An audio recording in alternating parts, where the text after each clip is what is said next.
এই সিয়া সিস্টেম প্রকল্প কাজ শুরু করতে হলে আমাদের কি সতর্ক থাকতে হবে? আমি জমিটা তো কুড়াই করব।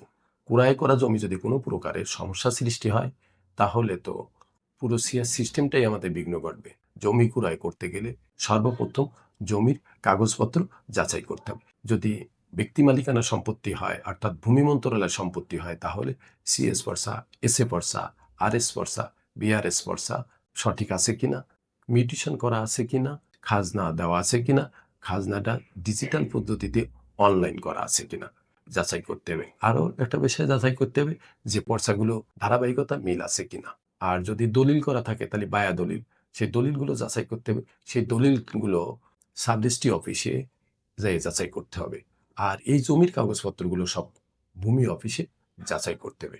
আর একটা বিষয় দেখতে হবে যে উক্ত জায়গার পরে কোনো কেস মামলা আছে কিনা।